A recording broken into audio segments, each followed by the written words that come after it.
Olá, pessoal. Então, hoje nós vamos manusear o processo contra o escravo Paulo, que em 1885, em Camboriú, matou a esposa de Francisco Garcia, o seu senhor. Então, no exame de corpo de delito realizado no corpo da senhora, os peritos constataram o seguinte, abre aspas,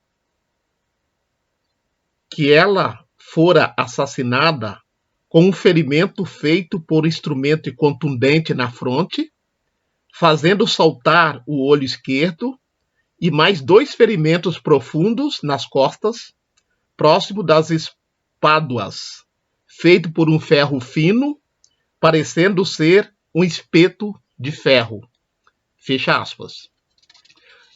Nós falamos anteriormente que no inquérito policial, o Paulo reconheceu ser o autor do crime e disse que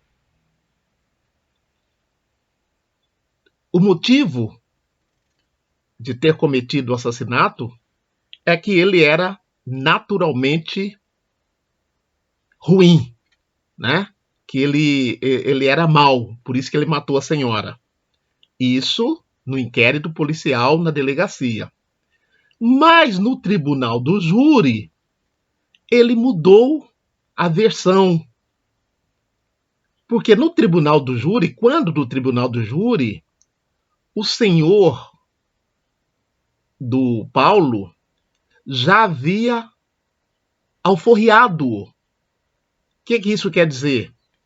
Quer dizer que o senhor Garcia não constituiu um advogado para defender o seu escravizado. Então, uma forma de se livrar do escravizado assassino foi dando-lhe a alforria. E por que ele teria feito isso? Se livrando do escravizado assassino, ele não precisaria arcar com os custos do processo. Porque quem era responsável juridicamente pelo escravizado era o seu senhor.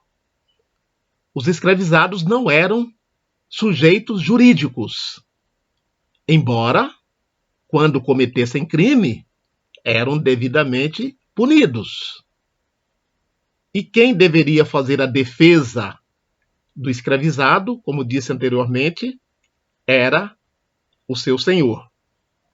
Nesse caso, o senhor Garcia lavou as mãos, alforriando o escravizado, deixando-o à sua própria sorte. Então, o escravizado Paulo, quando foi inquirido no tribunal do júri acerca do crime, ele disse que havia sido o seu senhor Garcia que encomendou a morte da própria esposa, porque a esposa estava com ciúme do Garcia com uma sua nora.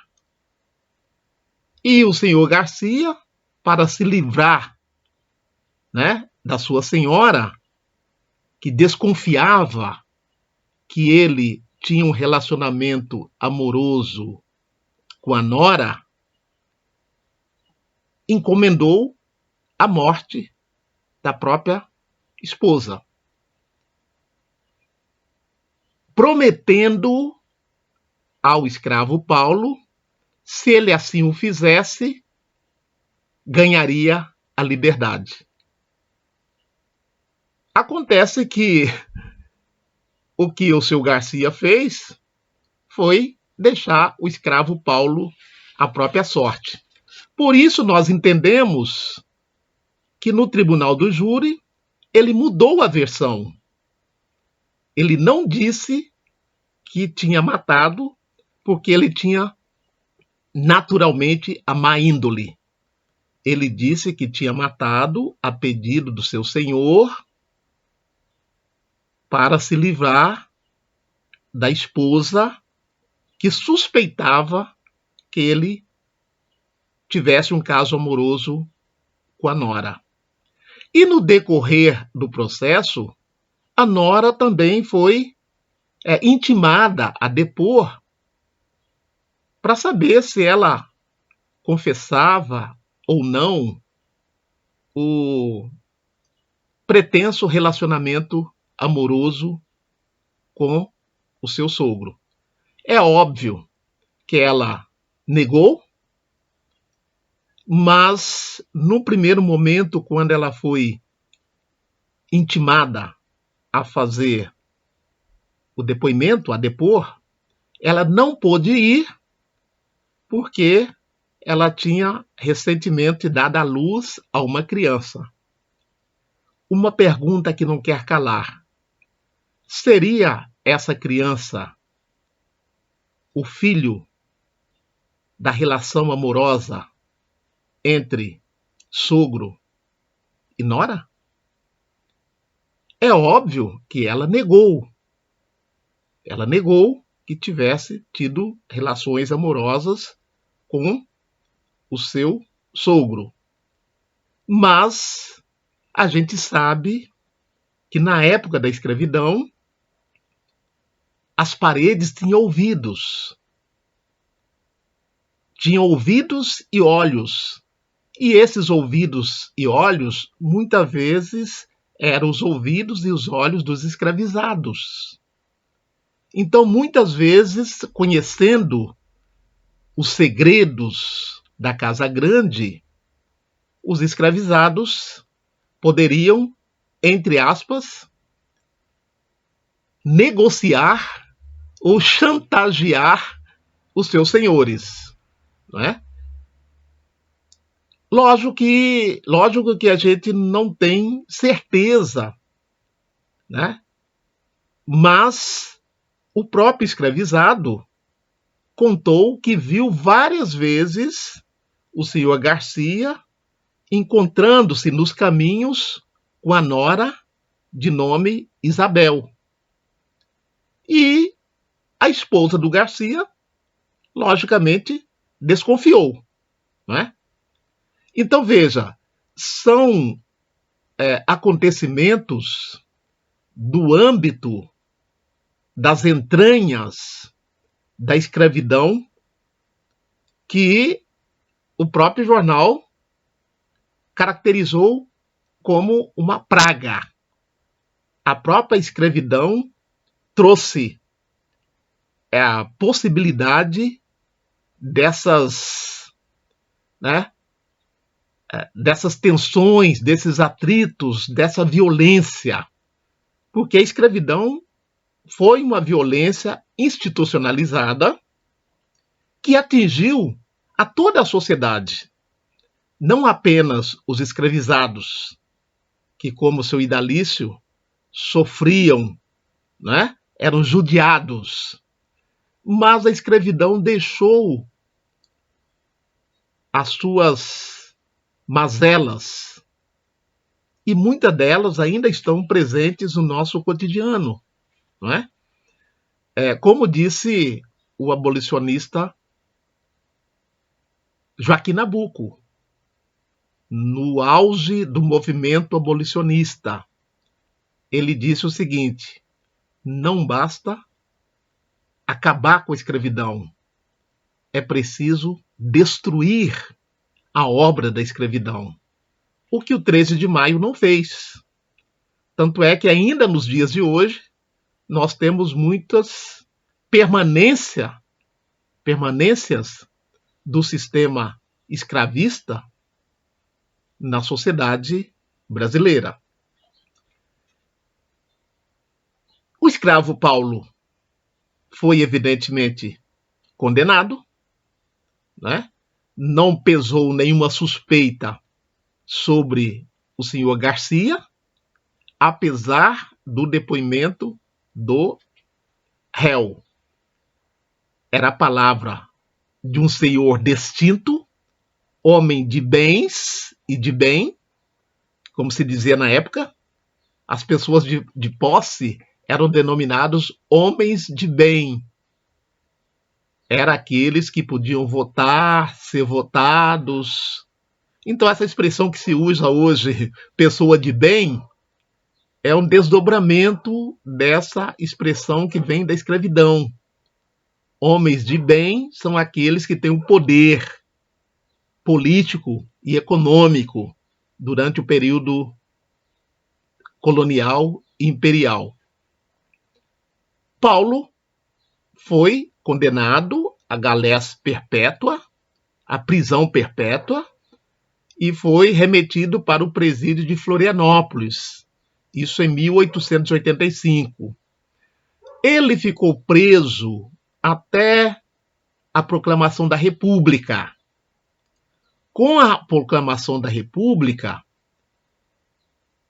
todos os que haviam sido condenados no período imperial foram anistiados. Então, ao alvorecer da República, o escravo Paulo conquistou a sua liberdade. Agora, não sabemos em que condições ele saiu do presídio. Ele foi condenado em 1885. A abolição, a proclamação da República se deu 4 anos depois, 1889. Então ele ficou praticamente 4 anos na prisão. Prisão perpétua, prisão de galés com trabalho forçado. Quando ele foi preso, ele tinha 19 anos, saiu da prisão aproximadamente com 24 anos de idade. Não temos mais nenhum sinal do escravizado Paulo após ele ter deixado o presídio em Desterro. Mas o fato é que esse acontecimento foi transmitido de geração em geração e chegou até o seu idalício Cipriano Caetano, que nos contou, e nós tivemos a oportunidade de manusear esse processo crime que corroborou o depoimento de Idalício Caetano, descendente da Preta Caetana. Temos também outros depoimentos e outros processos, crimes envolvendo escravizados, que nós teremos a oportunidade de apresentar aqui nas próximas postagens. Então, continue com a gente, dê a sua opinião, faça o seu comentário, divulguem esse canal que tem como finalidade socializar as nossas pesquisas acadêmicas sobre a presença negra africana no Brasil, o que nós denominamos de africanidades. Um afro-abraço a todos e todas que nos acompanham. Até a próxima semana.